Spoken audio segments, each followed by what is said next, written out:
Hello friends, आए नमस्कार। Welcome to my YouTube channel let's do and learn. Guys, आप सभी का मैं रूपाली अपने यूट्यूब चैनल में बहुत बहुत स्वागत करती हूं।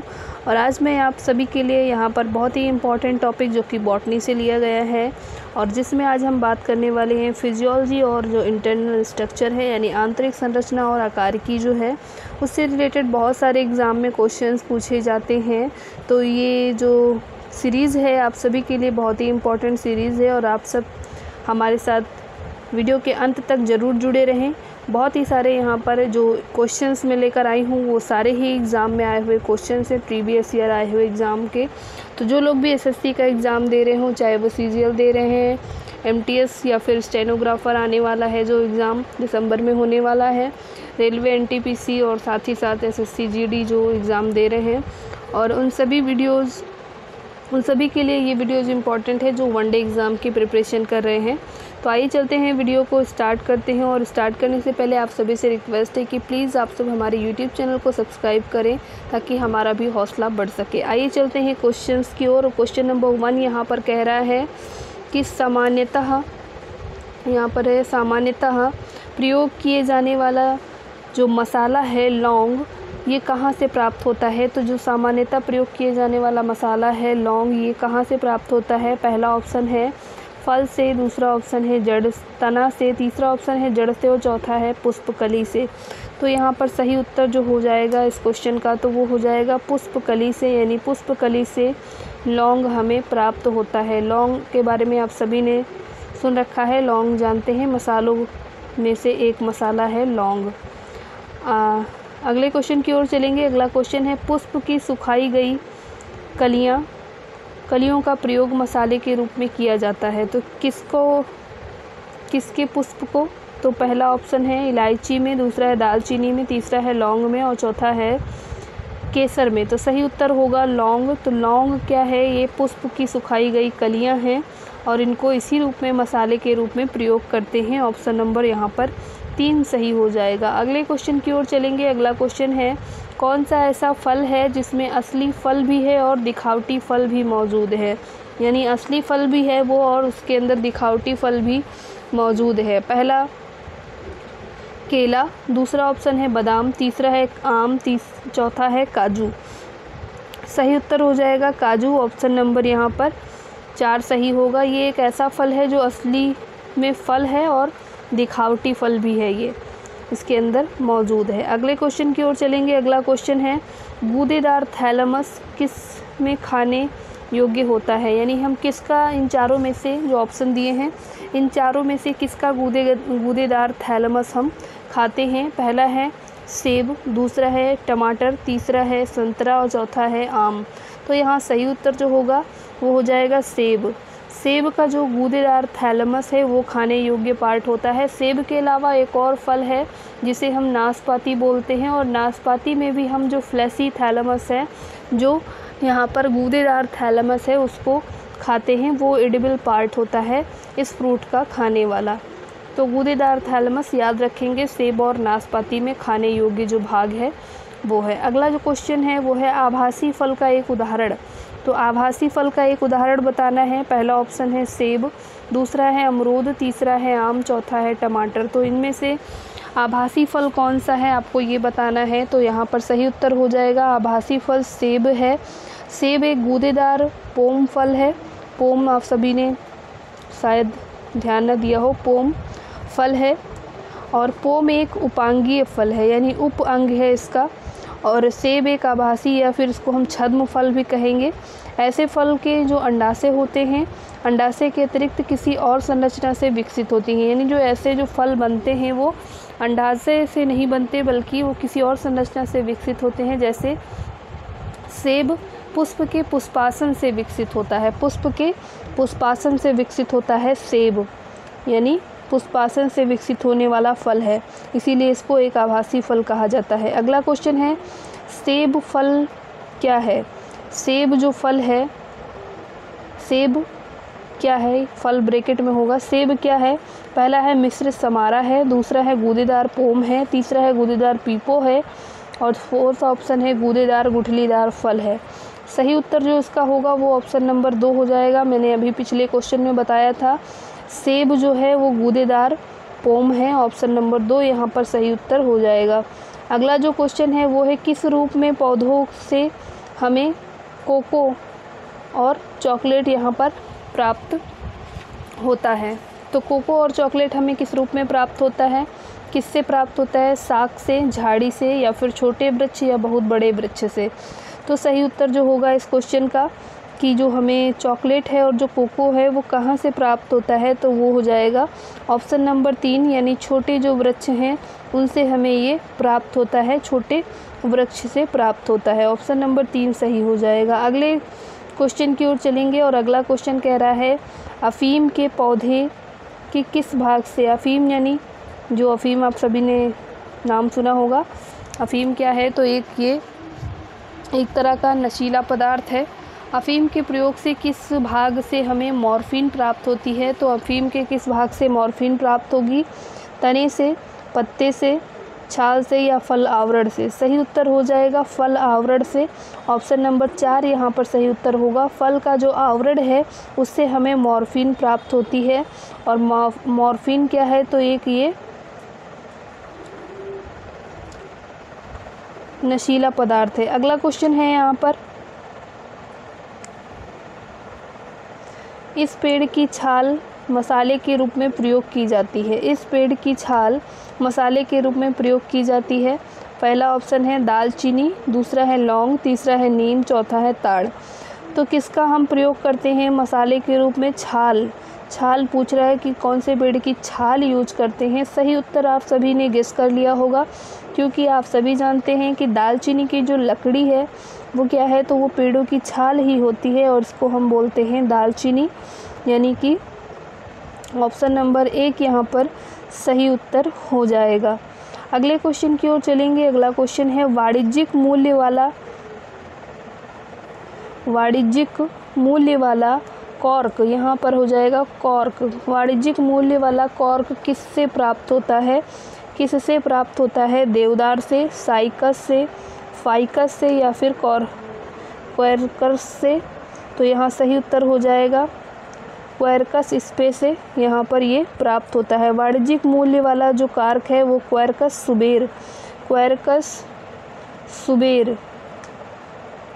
सुबेर नामक जो पौधा है उसकी छाल से यहाँ पर प्राप्त होता है। यहाँ पर क्वेरकस सुबेर हो जाएगा। इसके पौधे की छाल से यहाँ पर हम लोगों को वाणिज्यिक जो कार्क है वो प्राप्त होता है। अगला क्वेश्चन है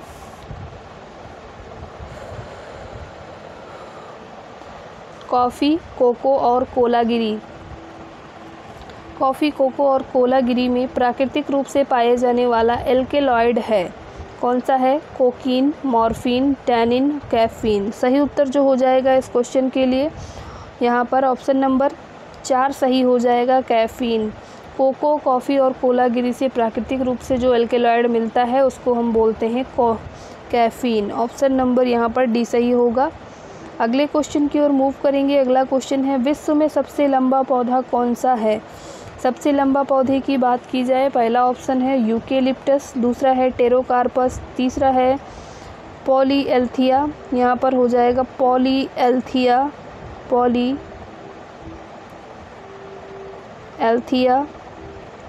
पॉलीएल्थिया और लास्ट है टेक्टोना। सही उत्तर जो होगा इस क्वेश्चन के लिए वो हो जाएगा यूकेलिप्टस। ऑप्शन नंबर 1 यहाँ पर सही हो जाएगा। यूकेलिप्टस क्या है, तो ये सबसे लंबा पौधा है। लेकिन अगर विकल्प के हिसाब से देखेंगे तो यूकेलिप्टस सबसे लंबा है, लेकिन अगर हम विश्व में सबसे लंबे की पौधे की बात करें तो जो तटीय रेडवुड होता है,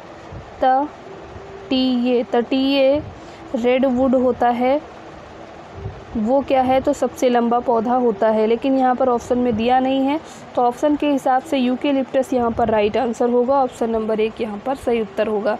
अगला क्वेश्चन है अमरबेल है। अमरबेल क्या है, पहला ऑप्शन आंशिक तना परजीवी है, पूर्ण तना परजीवी है, आंशिक मूल परजीवी या पूर्ण मूल परजीवी है। तो हम अमरबेल की बात करें तो ये पूर्ण तना परजीवी है, यानी कि ऑप्शन नंबर 2 यहाँ पर सही उत्तर होगा। अमरबेल जिसको हम कस्कुटा बोलते हैं, प्रारंभ में ये जड़युक्त होती हैं, लेकिन बाद में ये पूर्ण तना परजीवी होने के पश्चात या जड़ विहीन हो जाती है, यानी इसके द्वारा जो उत्पन्न हाउस्टोरिया होती है, जिन्हें हम हिंदी में चूस्कांग बोलते हैं, ये होस्ट पौधे के अंदर प्रवेश कर जाती हैं और जाइलम और फ्लोएम से संबंधित ये संबंध अपना कायम कर लेती हैं, जिसके थ्रू इनको भोजन और जल सारी न्यूट्रिशन की चीज़ें मिलती रहती हैं। ये एक प्रकार का क्या है, तो पूर्ण तना परजीवी है। अगला क्वेश्चन है अमरबेल है। अमरबेल क्या है? नेक्स्ट क्वेश्चन भी इसी तरह का है। तो पूर्तिजीवी है, अधिपादप है, मरुद्भिद है, परजीवी है। तो आप सभी जानते हैं अमरबेल क्या है, तो एक तरह का परजीवी है, पैरासाइट है, जो दूसरे के ऊपर रहकर यहाँ पर ये अपना भोजन और जल और न्यूट्रिशन को प्राप्त करता है। अगला क्वेश्चन है कुनैन पादप से प्राप्त की जाती है। पादप के किस अंग से औषधि प्राप्त होती है? कुनैन जिस पादप से प्राप्त की जाती है, कुनैन की बात की जा रही, तो ये पौधों के किस अंग से प्राप्त की जाती है? पहला है पत्तियाँ, दूसरा है फल, तीसरा है जड़, चौथा है तने या शाखाओं से।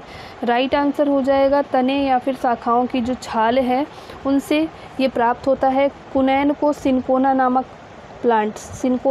प्लांट जिससे क्या होता है, मलेरिया के लिए यहाँ पर दवाइयाँ बनती हैं सिनकोना प्लांट के कुनैन से।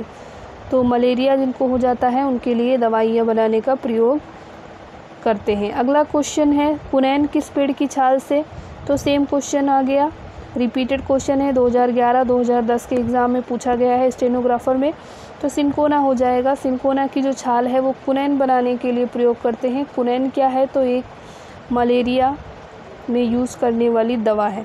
नेक्स्ट है चमड़ा उद्योगों में पौधों से प्राप्त होने वाले किस चीज़ का प्रयोग करते हैं? चमड़ा उद्योगों में पौधों से प्राप्त होने वाली किस चीज़ का प्रयोग करते हैं? फर्स्ट ऑप्शन है रेजिन, दूसरा है म्यूसिलेज, तीसरा है लेटेक्स और चौथा है टैनिन। सही उत्तर हो जाएगा ऑप्शन नंबर डी, टैनिन। वनस्पतियों से जो प्राप्त पदार्थ हैं उनको हम टैनिन कहते हैं और ये चर्म शोधन की प्रक्रिया में प्रयुक्त किए जाते हैं। अगला क्वेश्चन है प्याज में खाद्य भाग। तो प्याज का हम कौन सा भाग खाते हैं? पत्ता, जड़, तना, पुष्प। क्या खाते हैं प्याज का? तो प्याज का हम लोग तना खाते हैं। प्याज और आलू क्या है, तो इन दोनों का हम लोग क्या खाते हैं? तना खाते हैं। अगला क्वेश्चन है किसी वृक्ष को अधिकतम हानि निम्न में से कैसे पहुंचती है? कैसे पहुंचेगी किसी वृक्ष को हानि सबसे ज़्यादा? इसकी पत्तियों में से आधी पत्ती का जब नाश हो जाए, सभी पत्तियों का नाश हो जाए, उसकी आधी शाखाओं का नाश हो जाए या इसकी छाल का नाश हो जाए। तो पौधों को जो सबसे ज़्यादा नुकसान होगा जब इसकी छाल का नाश हो जाए, क्योंकि क्या होता है किसी वृक्ष को अधिकतम हानि तब पहुंचेगी जब उसकी छाल नष्ट हो जाए। छाल के नष्ट होने से वृक्ष में जो फ्लोएम ऊतक है उसका अभाव हो जाएगा। फ्लोएम से फूड जो ले जाने का जो काम है वो ही नहीं हो पाएगा, यानी खाद्य परिवहन, खाद्य का ट्रांसपोर्टेशन नहीं हो पाएगा, जिसके थ्रू पौधों को सबसे ज़्यादा हानि, क्योंकि आप सभी जानते हैं भोजन के बिना कोई भी जीवित नहीं रह सकता है। तो ऑप्शन नंबर डी इस क्वेश्चन का राइट आंसर हो जाएगा। अगले क्वेश्चन की ओर मूव करेंगे। अगला क्वेश्चन है यहाँ पर पौधों में जल और पोषक के संचालन के लिए ऊतक, जल और पोषक तत्व कौन ले जाएगा? पौधों में ट्रांसपोर्टेशन का कार्य कौन करेगा? तो ट्रांसपोर्टेशन करेगा पैरेन्काइमा, जाइलम, कोलेनकाइमा या फ्लोएम। फ्लोएम हमेशा इस तरह से याद रखें, एफ फॉर फूड, तो इसलिए फ्लोएम क्या ले जाएगा? तो फूड को ले जाएगा। लेकिन अगर जाइलम, जाइलम मतलब जल, तो जल के साथ जो पोषक तत्व है वो कौन ले जाएगा? तो वो जाइलम ले जाएगा। ऑप्शन नंबर बी यहाँ पर राइट आंसर हो जाएगा। दो प्रकार के सेल होते हैं पौधों में, एक होता है फ्लोएम, दूसरा होता है जाइलम।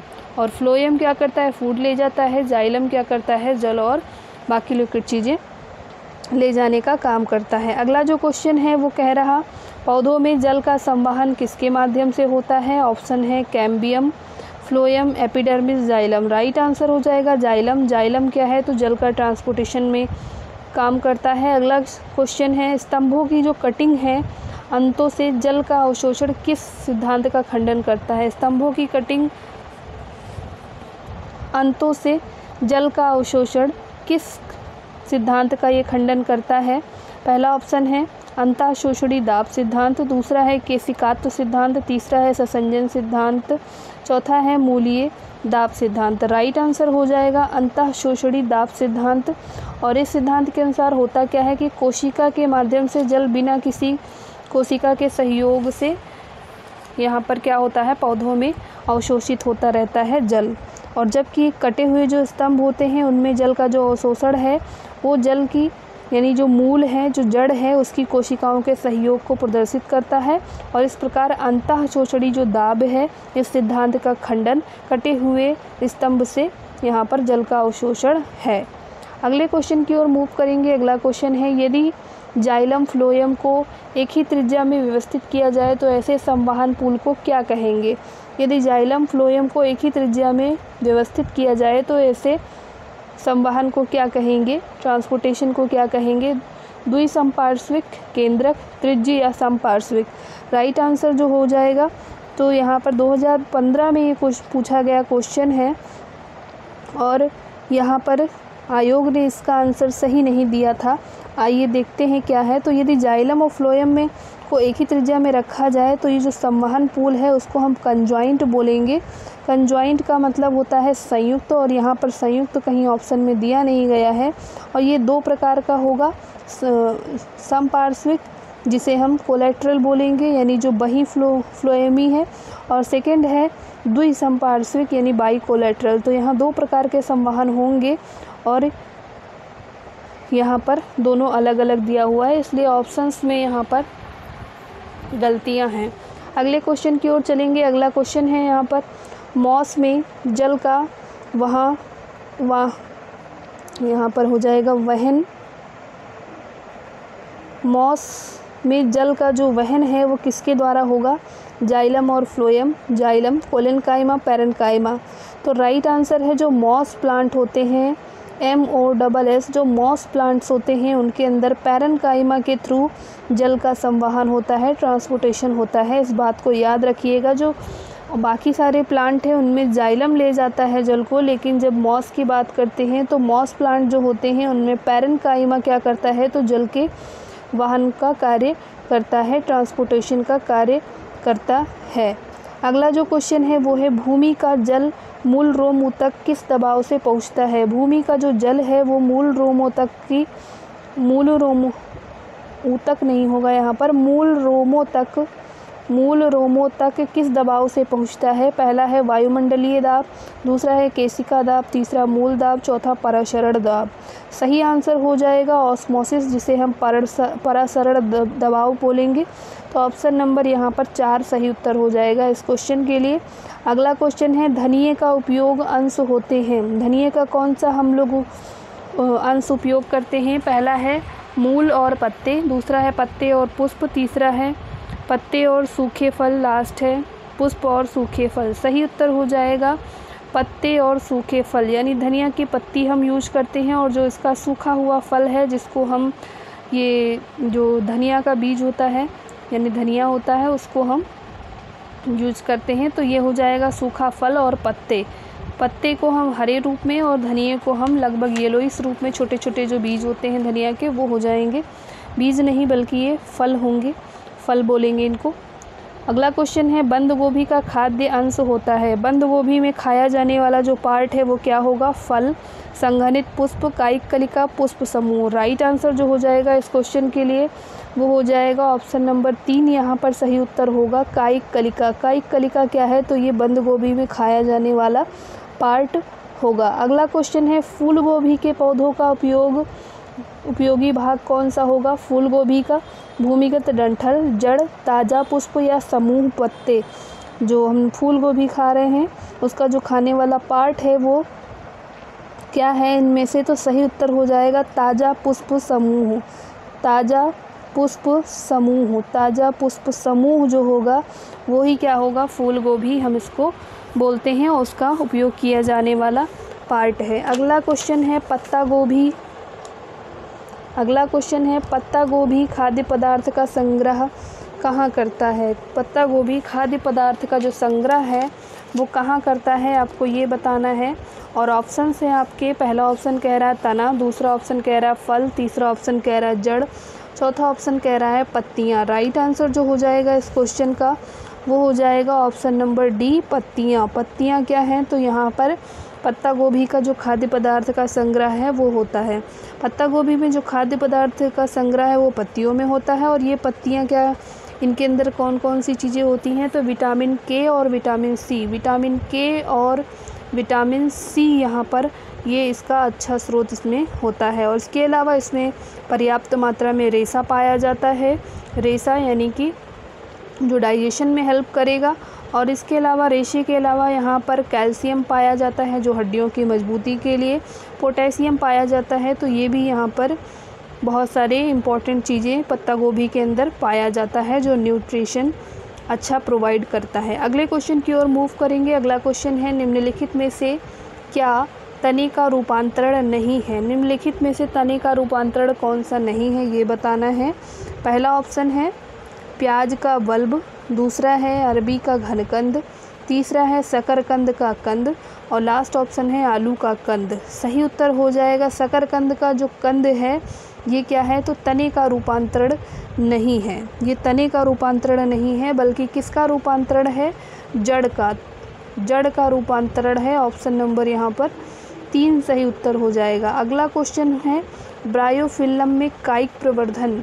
ब्रायोफिल्म में जो कायिक प्रवर्धन है वो किसके माध्यम से होता है, वेजिटेटिव प्रोपागेशन है वो किसके माध्यम से होगा, तने के माध्यम से, पत्ते के माध्यम से, मूल या फिर पुष्प। इन 4 में से किसके माध्यम से होगा। राइट आंसर जो हो जाएगा पत्ते के माध्यम से होगा। पत्ता जो होगा ऑप्शन नंबर 2 सही है। ब्रायोफिल्म में जो कायिक प्रवर्धन है वो पत्तों से होगा। और यह क्रूसिलेसी कुल यानी जो फैमिली है क्रूसिलेसी, उसकी जो रसीली उष्णकटिबंधीय जड़ी बूटी हैं वो यहाँ पर ब्रायोफिल्म के अंतर्गत आती हैं।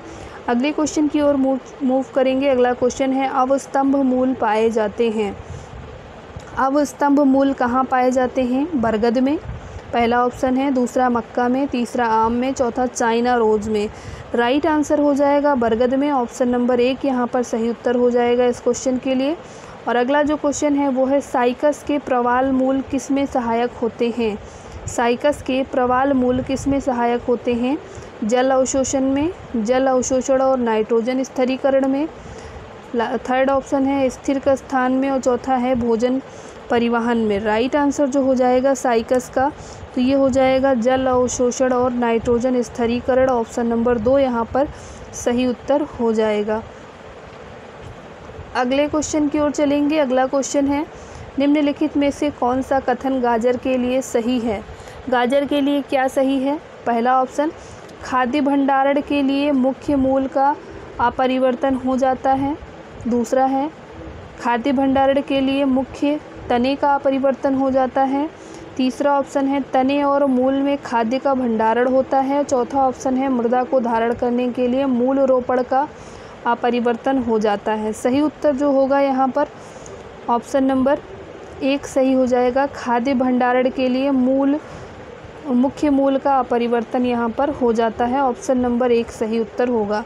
अगला क्वेश्चन है, पान की लता में बनने वाली जड़ कौन सी होती है। पान की लता में बनने वाली जो जड़ है वो कौन सी है, अवस्तंभ जड़, अनुलग्न जड़, आरोही जड़, छायादार जड़। सही उत्तर जो हो जाएगा इस क्वेश्चन का ऑप्शन नंबर 3 सही हो जाएगा, आरोही जड़। ऑप्शन नंबर 3 यहाँ पर राइट आंसर हो जाएगा। अगले क्वेश्चन की ओर चलेंगे। अगला क्वेश्चन है, काष्ठीय आरोही लताएं भी पादप हैं जिन्हें कहते हैं। काष्ठीय आरोही लताएं भी पादप हैं जिन्हें कहते हैं वल्लरी, कंठलता, आरोही लताएं, विसर्पी लताएं। सही उत्तर जो हो जाएगा इस क्वेश्चन का वो हो जाएगा विसर्पी लताएं। ऑप्शन नंबर डी यहाँ पर राइट आंसर हो जाएगा। अगला जो क्वेश्चन है वो है, पादपों में मूल रोमों द्वारा जल की प्रक्रिया से अवशोषित किया जाता है वह कहलाती है वाष्पोत्सर्जन, श्वसन, स्वेदन या परासरण। क्या कहलाती है, ऑप्शन नंबर डी यहाँ पर राइट आंसर हो जाएगा, परासरण कहलाती है। अगले क्वेश्चन की ओर चलेंगे। अगला क्वेश्चन है, मूल रोम कहाँ से निकलते हैं। मूल रोम कहाँ से निकलते हैं, कॉर्टेक्स से, परिरंभ से, बाह्य त्वचा से या अंतश्चर्म से। राइट आंसर जो हो जाएगा ऑप्शन नंबर 3 सही हो जाएगा। जो बाह्य त्वचा है वहाँ से मूल रोम निकलते हैं तो ये राइट आंसर हो जाएगा। अगले क्वेश्चन की ओर चलेंगे। अगला क्वेश्चन है यहाँ पर, पादपों में मूल रोमों की जो मूल भूमिका है वो क्या है? मृदा से खनिज लवण और जल अवशोषित करना। दूसरा है पादप को कसकर जोड़ने के लिए मृदा कणों को मूल में बांधना। तीसरा है खुरदुरे मृदा कणों द्वारा क्षति होने से तरुण मूल की रक्षा करना। और लास्ट है मृदा रोगाणुओं से मूल की रक्षा करना।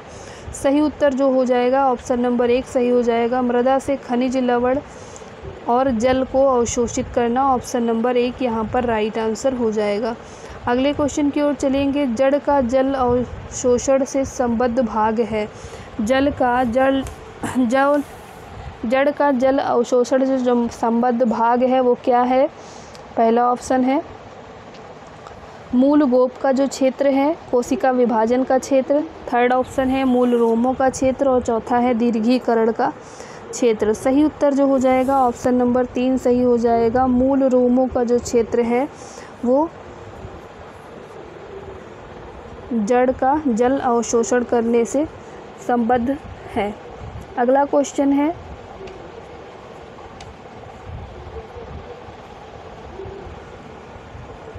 घास का सबसे ऊंचा और सबसे मोटा प्रकार है। पहला ऑप्शन है अल्फाल्फा, दूसरा है चारा, तीसरा है बांस और चौथा है लाइकेन। तो यहाँ राइट आंसर हो जाएगा बांस। बहुत सारे लोग ऐसे हैं जो बांस को नहीं जानते हैं कि वो एक प्रकार का घास है और ये सबसे ऊंचा और सबसे मोटा प्रकार का घास होता है। तो ऑप्शन नंबर यहाँ पर सी सही हो जाएगा। बांस क्या है? तो एक प्रकार का घास है जो सबसे मोटा और सबसे ऊंचा होता है। ऑप्शन नंबर 3 यहाँ पर सही उत्तर होगा। अगला जो क्वेश्चन है वो है कौन सा एंजियोस्पर्म वाहिका रहित होता है? कौन सा एंजियोस्पर्म वाहिका रहित होता है? पहला ऑप्शन है हाइड्रिला, दूसरा ऑप्शन है ट्रोकोडेंड्रॉन, तीसरा ऑप्शन है मक्का और चौथा ऑप्शन है गेहूँ। सही उत्तर जो इस क्वेश्चन का हो जाएगा वो होगा ऑप्शन नंबर यहाँ पर बी सही हो जाएगा। ट्रोकोडेंड्रॉन जो है वो क्या है? वाहिका रहित होता है और यह एक फूलदार पौधे की प्रजाति है। अगला क्वेश्चन है गाजर का रंग किसकी मौजूदगी के कारण ऐसा होता है? यानी गाजर के अंदर जो रंग दिखाई देता है वो किसकी मौजूदगी के कारण दिखता है? क्लोरोफिल, फाइकोसाइनिन, फाइकोएरिथ्रिन या कैरोटीन। सही उत्तर जो हो जाएगा ऑप्शन नंबर डी, गाजर में कैरोटीन पाया जाता है और गाजर हमारी आँखों की रोशनी बढ़ाने में भी कारगर है। तो गाजर का सेवन हमें नित्य प्रति इसीलिए करना चाहिए। गाजर के अंदर जो कैरोटीन है वो इसी की मौजूदगी के कारण गाजर का रंग ऐसा हमें दिखाई देता है। चलते हैं अगले क्वेश्चन की ओर जो संभवतः आज के सीरीज़ का अंतिम प्रश्न होगा और ये कह रहा है कि पके हुए टमाटरों का जो लाल रंग है किसकी उपस्थिति के कारण होता है? पके हुए टमाटर का जो लाल रंग है वो क्यों लाल रंग का होता है? उसके अंदर परहरित पाया जाता है, कैरोटीनॉइड पाया जाता है, हार्मोन पाया जाता है या फिर विटामिन पाया जाता है? तो यहाँ पर सही उत्तर हो जाएगा कैरोटीनॉइड। कैरोटीनॉइड पाया जाता है यहाँ पर।